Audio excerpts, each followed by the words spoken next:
them being possibly sellers and buyers. Ended up being just completely buyers. The move for Mason Miller is a huge move to make this super pen. Getting an all-star like Ryan O'Hearn is great. Even JP Sears, Cortez rounds out the rotation, possibly guys for the bullpen in the playoffs. And they didn't give up Cease or Suarez, and that's the big thing. But beyond them, it's time for Sportsnaut's MLB podcast. Big League Buzz, news and interviews from around the majors. Here's your host, Scott Golbranson. Welcome back to Big League Buzz, the Major League Baseball podcast from Sportsnaut. I'm Scott Golbranson. It was a wild MLB trade deadline day with teams making moves to either solidify their playoff pushes or kickstart rebuilds. Today, we're joined by Sportsnaut editor and trade deadline expert, Jason Burgos, who covered all the action for us. Jason, thanks for being with us and putting aside some of your writing duties to join us here on Big League Buzz. Thank you so much for having me. Really excited. It was a busy day, a lot to talk about. Yeah, absolutely. Now, Jason, you penned some comprehensive trade deadline report cards for teams like the Mets and Yankees. Let's dive right into the biggest takeaways from the deadline. When you look at the big picture, there's several teams that you said were major winners and Sportsnaut said were major winners, including the San Diego Padres, no personal bias aside, the Houston Astros, the Phillies, the Mets, the Yankees, and the Mariners. On the other hand, the Dodgers, the Twins, the Cubs, the White Sox, the Pirates, and the Red Sox all identified as losers. From your perspective, who stood out the most as a winner or a loser this deadline? And what was the single most impactful move that you saw happen yesterday at the deadline? I mean, you started off first with the Padres. The Padres were a fascinating team going into it just because there was talk of them being possibly sellers and buyers. Ended up being just completely buyers. The move for Mason Miller is a huge move to make this super pen. Getting an all-star like Ryan O'Hearn is great. Even JP Sears, Cortez rounds out the rotation, possibly guys for the bullpen in the playoffs. And they didn't give up Cease or Suarez, and that's the big thing. But beyond them, Mariners deserve a lot of credit. They've needed hitting since last year. They get Naylor, they get Suarez, big moves. Now, all of a sudden, in a wide open AL East, they're a team that maybe gets the World Series. But I'm going to throw out an interesting sleeper winner. I think the Athletics. I know, the Athletics are not a great team. They're not really planning to do any winning, but to get Leo DeFreeze, a top 3 prospect in the entire league, guy who's 18, he's looking good already in high A ball. A lot of scouts believe this could be a superstar for a team that's going to be in Vegas in a couple years. This could be the face of the organization. This could be the face of their move to Vegas. He could be a superstar. In terms of losers, the Red Sox. The Red Sox just bungled it again. It's wild how this is one of the most famous franchises in the sport, and they're doing small market moves. They're not, no gusto, no aggressiveness, didn't answer the needs they had going in, and they are a team that's in the race for the AL East. Cubs, another major market team that's doing it like a small market. Could have made some bigger moves. They're really in the hunt. They had possibly the NL MVP and Crow Armstrong. Like, that was a wasted opportunity. But I think if we're just going single biggest move, I'm actually going to say it's going to hurt my heart. But I like the Phillies getting Duran. Like, they had a clear need at closer.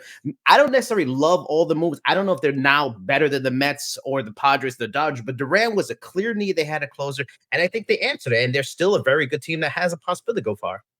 Yeah, totally. And it's funny because I had talked to some guests here on the show in previous weeks. They all thought that the trade deadline was going to be kind of a bummer, that there's going to be a lot more buyers and sellers. Yeah. And it turned out to be a lot more active for the reasons that you pointed out. All right, now let's zoom in on the National League East. The Mets were listed as a winner, with their president, David Stearns, having a clear goal to kind of round out a World Series contending roster. They bolstered their bullpen with Tyler Rogers, Ryan Helsley, and they addressed their offensive void in center field by getting Cedric Mullins. Meanwhile, as you mentioned, the Phillies, they made significant strides with Duran, as you mentioned, and Harrison Bader. You gave the Mets an overall grade of a B-. Can you walk us through the key moves for the Mets and also why you gave them a B-? And also the Phillies, you gave them a C-. So tell us a little bit about your grades there.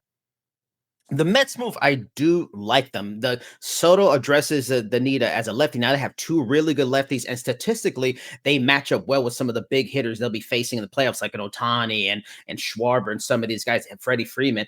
Getting Rogers is another good add. Like, their bullpen is really good, and especially Helsley, a fantastic closer. My big issue with it is all 3 of these guys, also all 4 of them, including Mullins, who also addressed their need at center, all these guys are off the books after this year. Maybe that's a good thing, but they have a clear 2-year window. It's this year, next year, where assuming Alonso stays, where they can maybe win a World Series. If these guys were worth all the prospects they've given up, it would have been better if they were here for this year and next year. Okay, run it all with this really rounded out team. So they gave up guys like Blade Tidwell, they gave up Jesus Baez. Everybody says, oh, well, they didn't give him top 7. But you know what? Jacob deGrom wasn't a superstar prospect when he was in the system. Sometimes there's guys in the 15s and 20s that become stars. So they're giving up pretty good players for guys that are pure rentals. And with the Phillies, they don't get as strong great because in the end they got Duran, they answered need, but everyone seemingly got better. At least with the Dodgers, if they get healthy, they'll get better. So I don't know if the Phillies got better with their moves in terms of competing with the tops of the NL and going to the playoffs. Yeah, interesting stuff. I still like where the Mets are there too. Despite the talent the Phillies have, I just like what the Mets were able to do at the deadline. Now, moving to the NL West, the contrast here couldn't be starker than what we saw with the Padres. 7 players, the players you named, the big names, but also they got Freddie Fermin to address that catching issue. Will Wagner, Nestor Cortez. They notably held on to Dylan Cease, as you mentioned earlier as well. The Dodgers, they were just largely quiet. How significant are those Padres additions, especially Ahern and Liriano, for their lineup? And given the Dodgers' quiet approach, despite their bullpen struggles, do you think the Padres and their moves are truly a threat to that Dodger lineup? Because as you mentioned, they got a lot of guys injured. When they come back, they'll get a lot stronger. Absolutely. It might be too bold to say, but I'm going to say I think the Padres are the team to beat now. And that's something to say about defending team, like champion team like the Dodgers. The Dodgers have such a great roster, expensive roster, but the Padres, how they round out the roster to add this amazing bull, but they already had the best bullpen statistically in the league. And then you add Mason Miller to it. You round out the lineup and stretch out the lineup to be deeper and better with Ahern and Liriano. And even for me, like that's a nice add of catcher. He gets good defensive players, stuff like that. The Dodgers are running a big risk. On paper, they really didn't have to make big moves because their roster is so strong. And you're going to get a Blake Snell back. And if guys like Mookie Betts and Yates and Scott played like how they usually play, this is a great team. But, that's the risk in this. You have to assume they're going to be those guys. And if they're not, and they can't reach those levels, they're, a lot more of a bigger risk than they were a year ago. And there's a lot more ifs than there were for a year ago, where the Padres are playing well. They have a good lineup. And as a Mets fan, they just swept the Mets before these moves. This is a team to beat for me.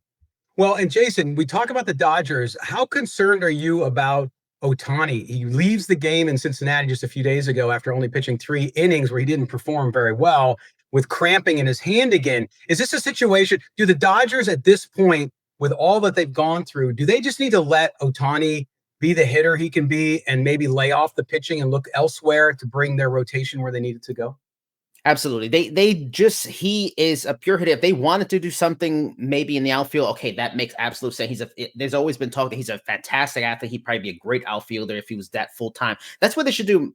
They have more than enough depth. And we saw in the playoffs last year, they won a World Series with having a bullpen games. I saw it as a Mets fan. The Yankees, they don't need 6 stars. So they have enough to get there.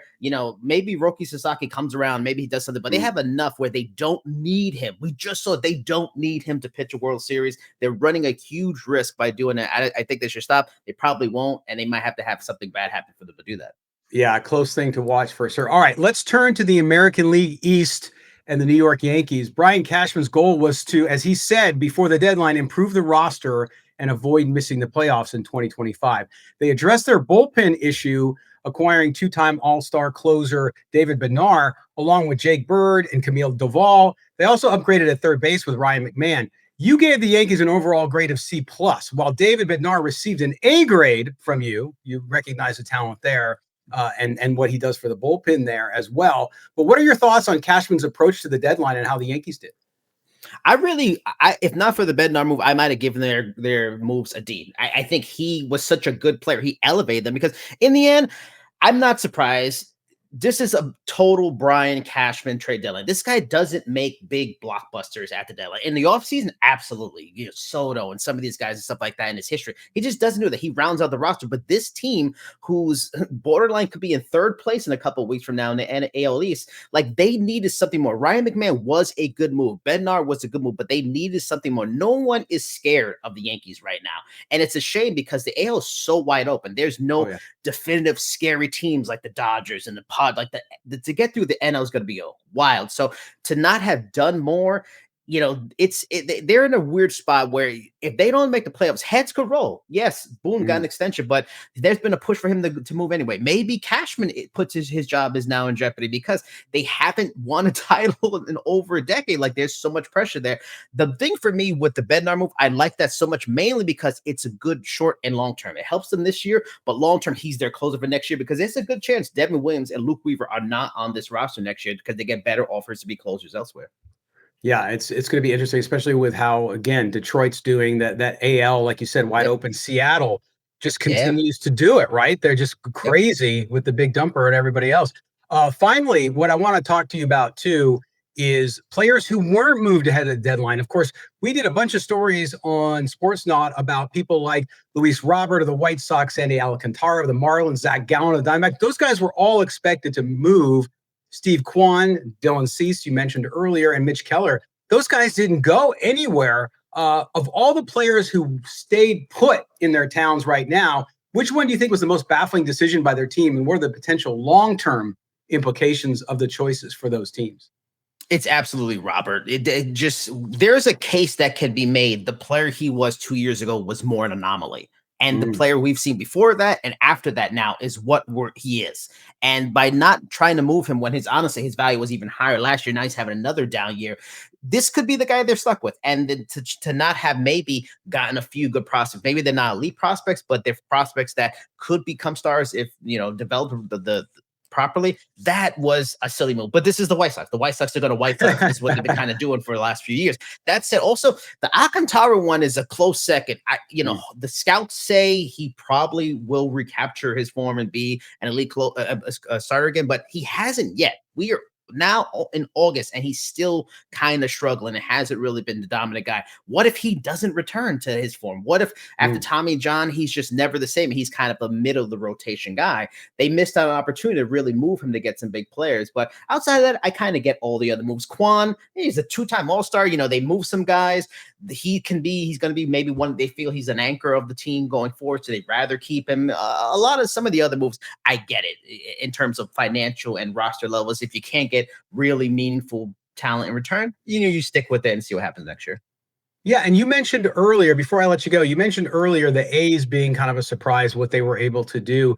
When you look at some other teams who might be on the fringe of or right there with the wild card race, I mean, right here where I'm at in Cincinnati, the Reds made a trade with Pittsburgh. Was there any team that you looked at and said, hey, they made some minor moves, but they improved enough to make themselves more compatible?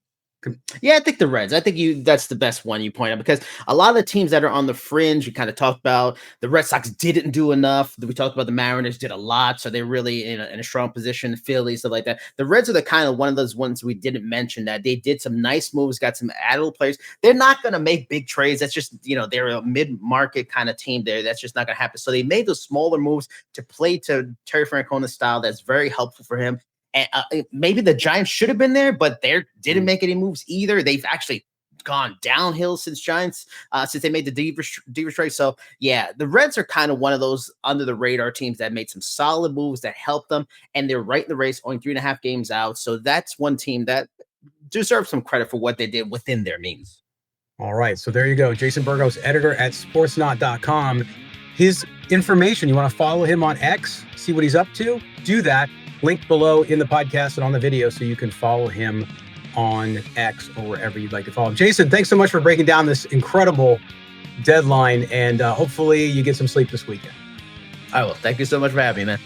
All right, that's all for this episode of Big League Buzz. Make sure you subscribe wherever you get your audio, and don't forget, rate and review. We certainly appreciate it. And for the latest baseball news, all the fallout from this trade deadline, make sure you check out sportsnaut.com. Until next time, keep swinging for the fences.